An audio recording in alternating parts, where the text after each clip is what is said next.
Hello everyone, welcome to another episode of the Thomas Clan. Today we have a very special episode for you. We're unveiling the 1 week progress of the experiment with the onions and hydrogen peroxide. So, just like last week, it's really tough to see with the infrared light what the actual results are here. So I'm going to try moving them a little bit just so you can see. Now, first and foremost, I will say after 1 week, almost all of the fungus is gone on both sides of the aisle. So this side was the hydrogen peroxide, this side was the cinnamon. Same thing in the second row, hydrogen peroxide, and as you can still see there, the cinnamon. So, I just want to go over the results a little bit. Now you can see, even though it's hard to tell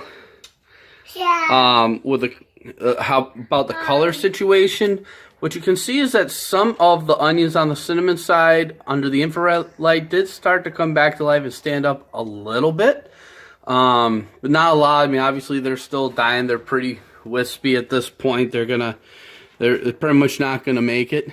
And then on the lower side, there is still a little bit of fungus on the hydrogen peroxide side, but not a lot. It's almost completely gone, but for all intents and purposes, it is gone from the cinnamon side, except for I think there's a little tiny bit in that one cell right there in the middle.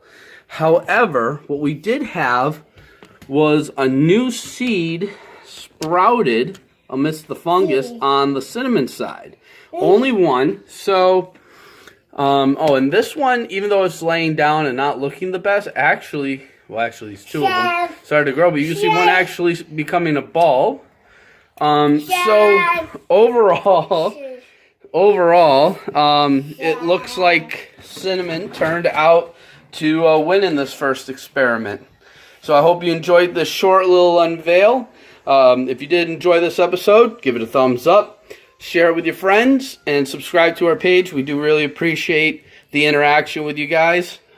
Please comment below any questions or anything that maybe we missed, maybe we've done wrong, maybe just something you guys want to let us know about. Please follow us on Instagram, like us on Facebook, and we'll see you soon. Bye.